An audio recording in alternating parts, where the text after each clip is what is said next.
Happy anniversary, Mark. Two people knew the combination to that safe. The guy who hired us. And the girl. She could be miles away by now. She's still in the house. Happy anniversary. Happy anniversary. Enter a marriage turned into a nightmare. 3 words to sum it up: frozen. Isolated. Relentless. I'll break it down, share chilling flick facts, and tell you if Until Death is worth your time. The film opens on a rainy night as a woman reflects inside her car, driving through an unusually silent city. Images from the night she experienced flicker through her unfocused eyes. She hears the voice of her lover, pleading for one final meeting, a request she firmly rejected by stating she was already committed. Emma Webster carries that commitment hidden inside her car, and on this night, she chooses to display it, her ring finger no longer bare for secrecy. Less than a full day later, Emma visits her husband at his workplace. As she walks toward his office, his secretary hands her a bouquet of white roses and congratulates her on their anniversary near the doorway. Emma responds with gratitude and a polite smile before entering the room. Her husband's office reflects his personality, spotless and orderly, with little to observe except a folder on his desk marked "Confidential" in bold lettering. Drawn by curiosity, Emma opens it. A cry for help, her own voice, echoes in her mind as she holds a photograph between her fingers. At that moment, a sharply dressed man in gray tones steps inside, addressing her with an overly affectionate nickname. Mark Webster, her husband, stands before her in a suit and tie, an attorney by profession. Aware of the file and its contents, Emma voices her outrage. What kind of husband would attempt to work on the parole of the man who assaulted his wife? Her anguish means little to Mark, whose focus lies solely on preserving his lifestyle. Unable to win the argument, Emma follows him as they prepare to go out for dinner. At the elevator, her breath catches when another man steps inside behind them. It is the same man she left the night before, Tom, as Mark casually refers to him. Tom respectfully addresses Mark as Sir. After dinner, while savoring an expensive wine, Mark presents Emma with a box matching the color of her velvet dress. The same color dominates much of Mark's office. Inside is a steel necklace, custom-made for her, chosen to commemorate their 11th anniversary. Emma offers a restrained compliment and a faint smile. At that moment, a woman nearby gasps with joy and thanks her partner excitedly. Mark gestures toward her, commenting that Emma once reacted the same way years ago. Ignoring the remark, Emma pulls an envelope from her purse and slides it across the table. Inside are Super Bowl tickets for Mark's favorite team. Mark dismisses the gift outright, claiming the team will fail anyway. His blunt refusal instantly drains the pride from Emma's smile. After visiting the restroom, the couple prepares to leave the restaurant, but Mark has one more surprise planned.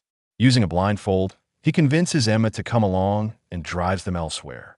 Unable to see and given no clues about their destination, Emma grows increasingly uncomfortable and irritated.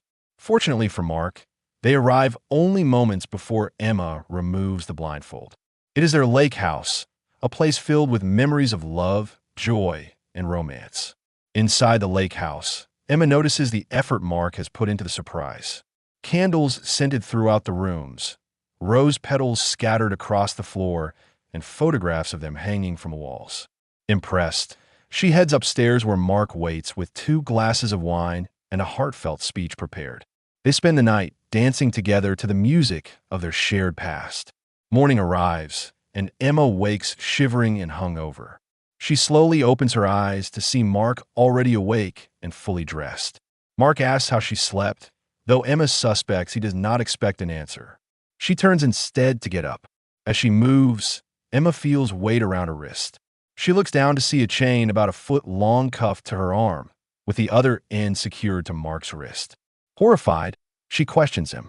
Mark does not respond. Instead, he raises a gun to his head and, after saying, "It's time to wake up," pulls the trigger. Emma gasps as his body collapses on her lap. Now chained to her husband's corpse, Emma desperately wants to remove the cuff and escape. Her situation is hopeless, stranded in a remote lake house during a harsh winter storm. The phone is dead, and the gun contained only the single bullet that killed Mark. Dragging his body into a closet in search of anything useful, Emma discovers a hidden vault concealed behind a white dress. Looking back at Mark, she realizes it is a wedding dress, while he is dressed like a groom. Instead of wearing the dress, Emma takes Mark's clothes and uses the gown to support his lifeless body so she can drag it. She finds no tools, nothing to help her. She wraps her feet in fabric for lack of shoes. As the house grows colder, Emma drags Mark outside and loads him into the car. Starting the engine, Emma warms her hands by the heater until the car sputters and dies. It is out of fuel. Checking the tank, she discovers the fuel line has been deliberately cut. Suddenly, she hears Mark's voice and gasps, instinctively turning toward him. She realizes the voice comes from the car speakers. The recording plays his cruel words, filled with arrogance, revenge, and disdain.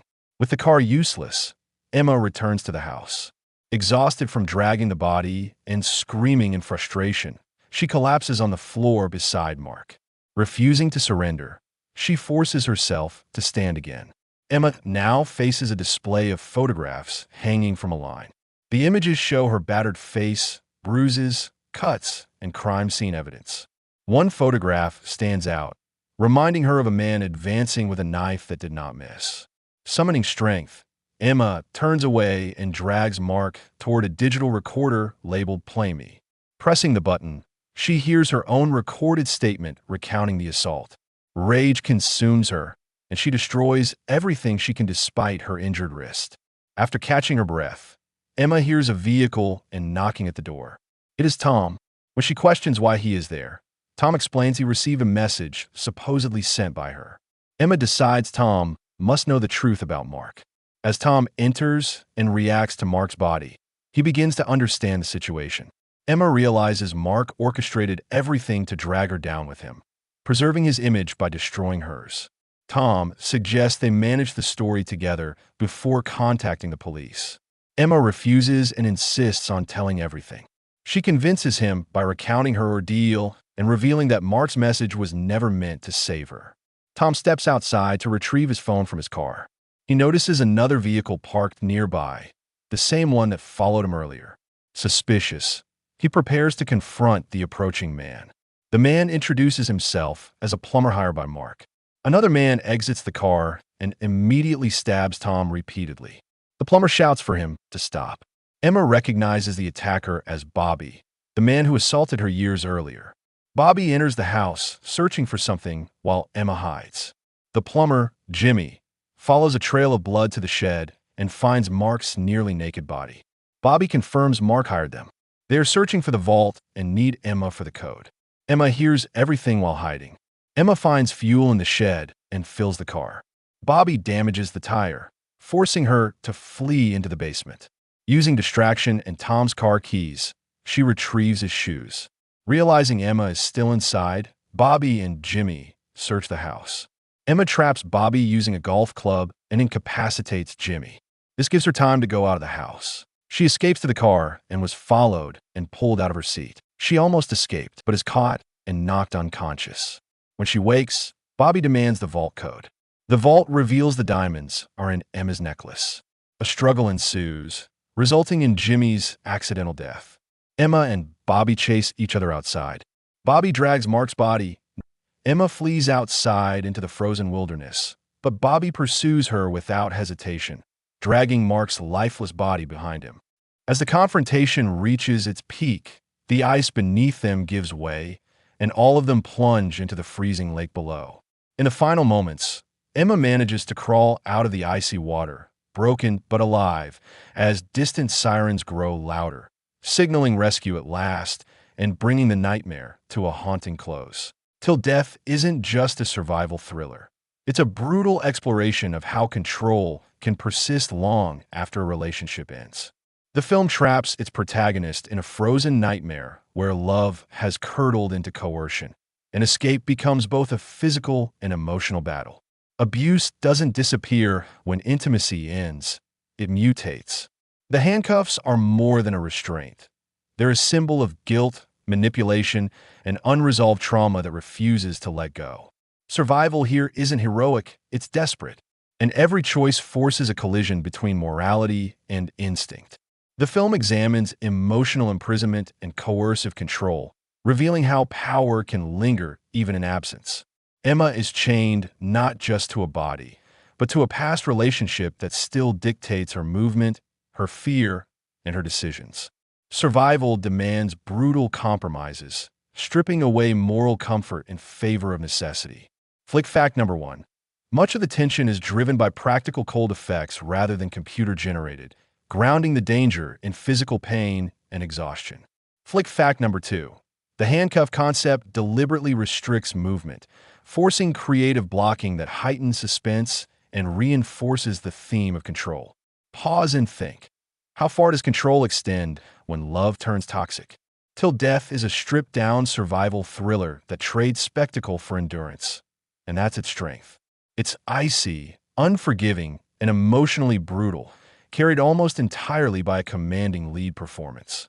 On the Flick verdict scale, it is a must-watch, lean, tense, and thematically sharp, Till Death proves that survival stories hit hardest when the real enemy is control itself. Drawn to thrillers where survival is both physical and psychological, Flick Favorites breaks down the stories that leave scars.